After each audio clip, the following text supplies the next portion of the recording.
Chers amis de la nature et de la photo, j'ai des images à vous raconter.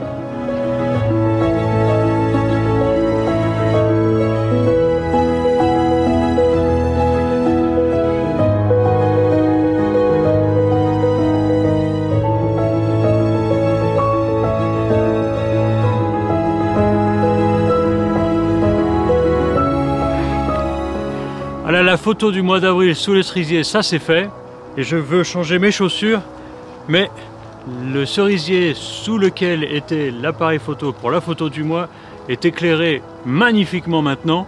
Donc je vais d'abord prendre la photo et après je vais lancer la vidéo Romain dans les cerisiers.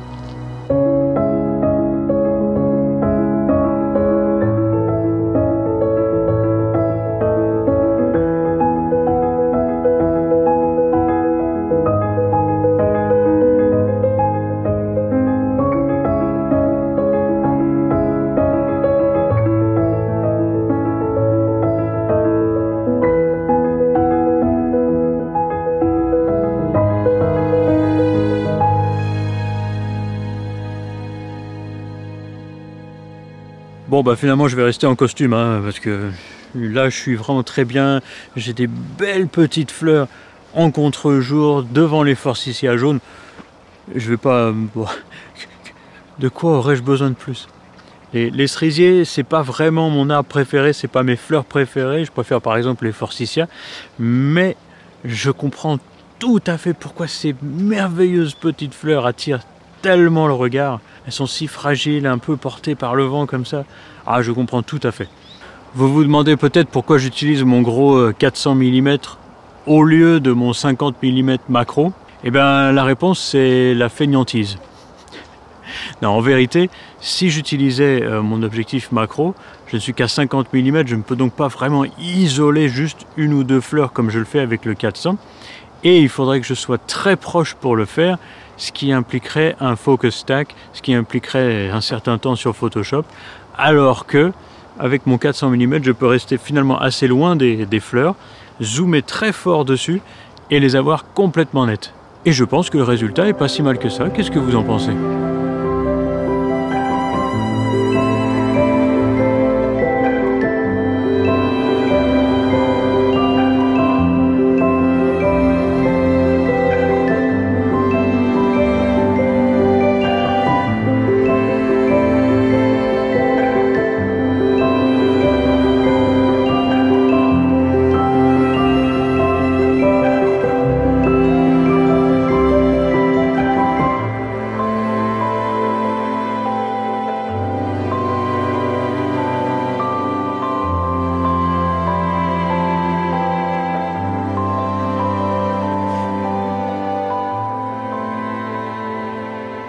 Pour prendre la photo du mois, on est arrivé avant le lever de soleil, histoire d'être sûr qu'il n'y ait pas trop de monde. Ça va, il y avait presque personne. Mais là, quelle heure il est?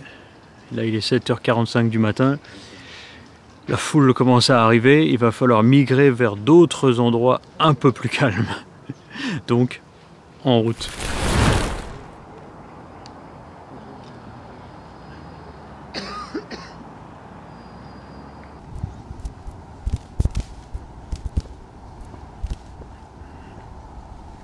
Bon, maintenant vous connaissez mon style, j'aime bien zoomer fort pour pouvoir isoler des petits détails dans le paysage.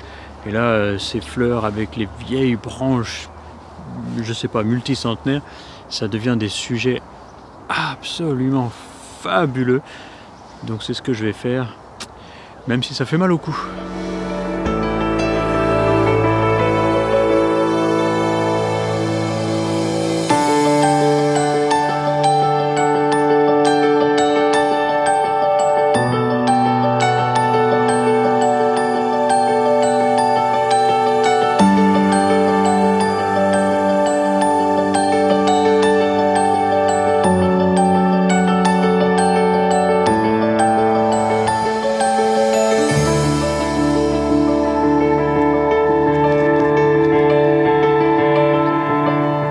Garantir un truc, c'est que les arbres multicentenaires, tout ça, c'est très joli. Ouah, mais ça fait mal au cou, hein.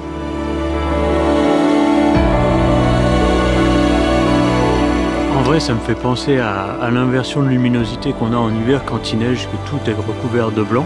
Ça fait un peu de la neige de printemps, quoi. Bon, évidemment, les pétales tombent comme de la neige, mais même dans les arbres, ça me donne le même sentiment.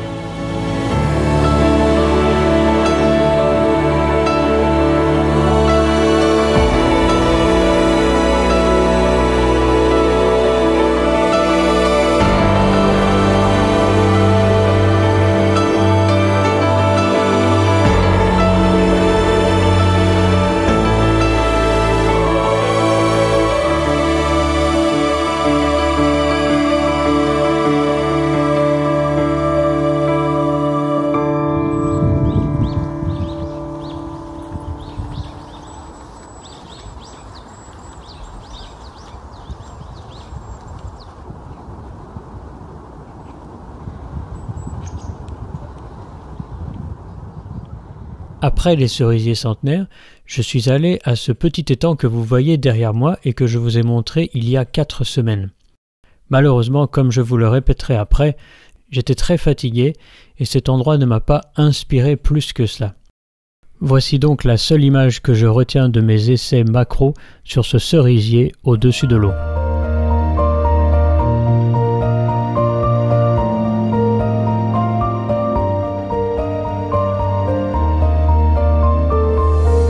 À la place, j'ai décidé de zoomer sur les reflets du cerisier et de faire un petit passage par l'impressionnisme.